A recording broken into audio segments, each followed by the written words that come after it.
Let me introduce myself. My name is Cecilia Jacob and I'm a lecturer here at the ANU. This morning I'm going to be speaking to you about India's internal security landscape. The internal security landscape in India is very complex, and so the purpose of this lecture today is to briefly sketch out some of the key issues that constitute security within India. Necessarily, I've narrowed the scope of today's lecture to considering violent conflict in defining internal security. Of course, security as a concept is deeply contested and highly subjective. We know that India faces a number of significant human security challenges, ranging from poverty to environmental degradation to issues of domestic violence and gender discrimination, among others. These are foremost security concerns for many at the individual and society level in India, but we won't be looking at those today just for time reasons.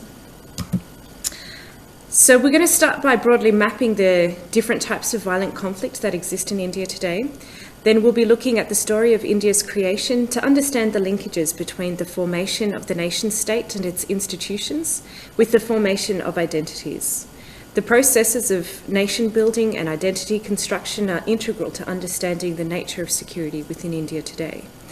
With this history in mind, we'll then move forward towards a focus on communal violence within India as a way to understand the relationship between security institutions and the politics of caste and religion in contouring the internal security landscape of India's 29 states. So firstly, what does internal security in South Asia look like today? As you can see from this map, a large proportion of the region is affected by internal armed conflicts.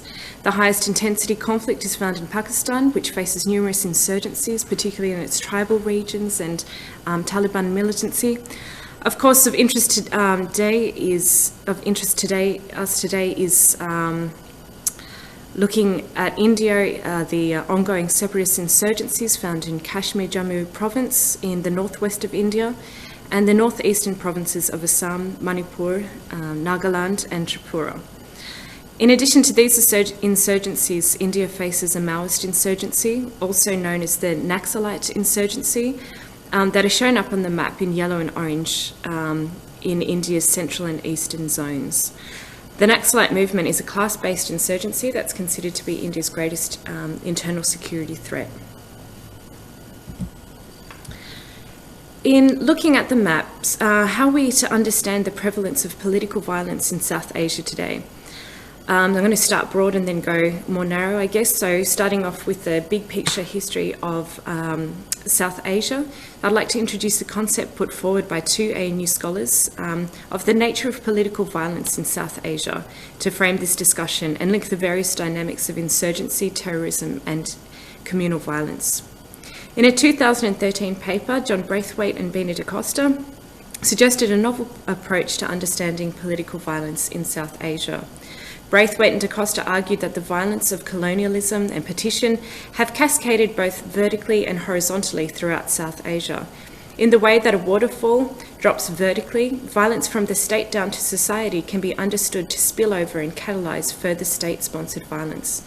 And likewise, in the way that water hits the ground and spreads horizontally, they argue that the political violence of the state spills over and cascades into other forms of social violence. Their thesis starts by describing the violent politics of separation of India from the Mughal Empire through the 16th century through imperial domination by the British.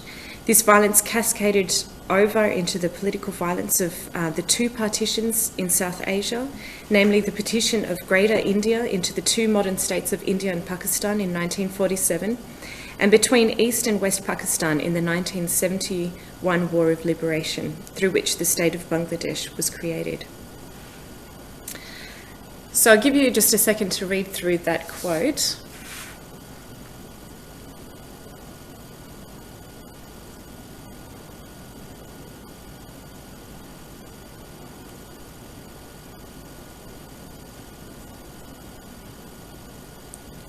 So here we can see that the sources of authority in this context often deviate from the Western liberal notion of statehood to include other non-state actors and undemocratic sources of order.